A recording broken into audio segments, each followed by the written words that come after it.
আসসালামু আলাইকুম, আশা করি সবাই ভালো আছেন। আমার এই জায়গাটা খুবই প্রিয়। এটা আমার টুইনের স্কুলের প্যারেন্টসদের জন্য ওয়াকিং করার ফিল্ড। তো এখানে একটু আমি আর্লি আসি ওদেরকে স্কুল থেকে কালেক্ট করার জন্য। এসে এখানে একটু সাস্টেনেবল ফ্রেশ এয়ার নেই। তো ভাবলাম যে একটা সুন্দর টপিক আপনাদের সাথে শেয়ার করি, মাইন্ডে আসলো।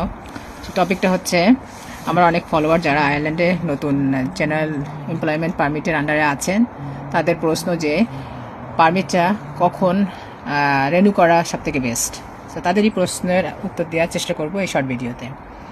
আয়ারল্যান্ডে যারা নতুন এসেছেন এবং জেনারেল এমপ্লয়মেন্ট পারমিটে কাজ করছেন, তাদের জন্য পারমিট রেনুয়াল বা নবায়নের নিয়মগুলো জানা খুবই জরুরি।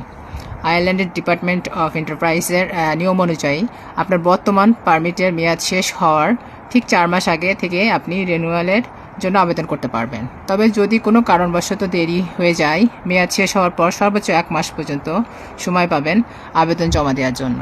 সবথেকে গুরুত্বপূর্ণ বিষয়টি হলো, আপনি যদি এই নির্দিষ্ট সময়সীমার মধ্যে আপনার আবেদনটি সঠিকভাবে জমা দিয়ে দেন, তবে আপনার নতুন পারমিট প্রসেসিং হতে দেরি হলেও আপনি আইনগতভাবে আপনার কাজ চালিয়ে যেতে পারবেন। তাই শেষ মুহূর্তে ঝামেলা এড়াতে সময় থাকতে আপনার রেনুয়াল অ্যাপ্লিকেশনটি সম্পন্ন করুন। আর এই পোস্টটি আপনার পরিচিত নতুন বন্ধুদের সাথে শেয়ার করুন।